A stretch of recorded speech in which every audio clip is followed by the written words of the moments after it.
were inevitable really. Tight space, manoeuvres, sharp objects, a bonnet as long as a night in jail, and it had to happen. 2 days before a show as well. So what do? It's chipped. The fiberglass wasn't damaged, it was just the paint that was chipped off. So I decided to use the body filler, mix a little bit of body filler up, and applied enough filler to bring the level up just above the paint. From there I used 240 grit paper on a pad and then sanded it down just above the paint surface. Luckily, when I bought the car, I went down to the local paint suppliers and I got him to scan the paint, mix me up a litre of acrylic, same colour, and whilst he was at it I got 4 rattle cans for touching up. And then I changed to 600 grit and sanded the filler down until it was smooth with the paint. Once you've got it smooth with the paint, you've got to remember that you're going to be applying paint. So if you take it back a little bit further, not too much, when you apply the paint, it's not as obvious that you've repaired it.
So I'll give it a quick mask off and then applied 2 coats of white primer.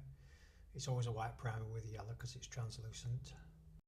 Then I flatted that back down with 600s, smoothed it off, and then gave it 3 coats of top coat in yellow. After that, a quick polish up and it was great for the show.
Now a good little trick for all you DIY people out there who like to do their own repairs.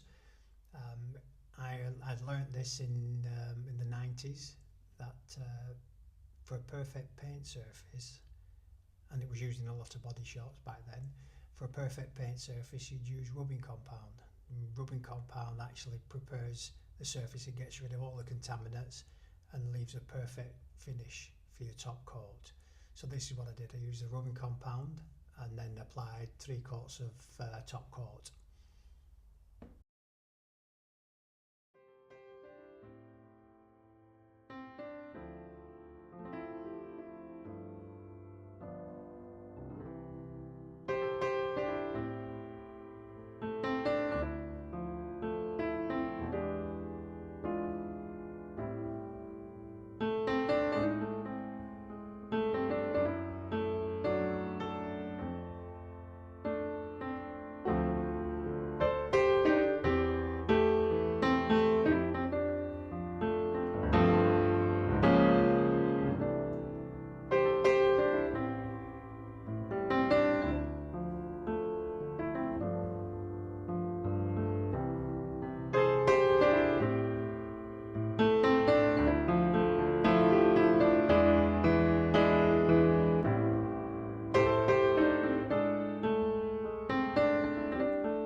Now with this being a quick repair, if I'd have had more time I'd have probably left it a couple of days between the primer for the primer to cure properly, and then left it a few more days with the top coat to let that cure.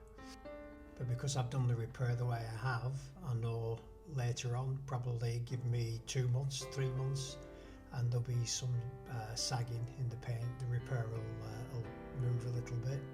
So what I will do is, once that's happened, I'll make another video and I'll show how I deal with this sagging of the repair to make it a permanent repair.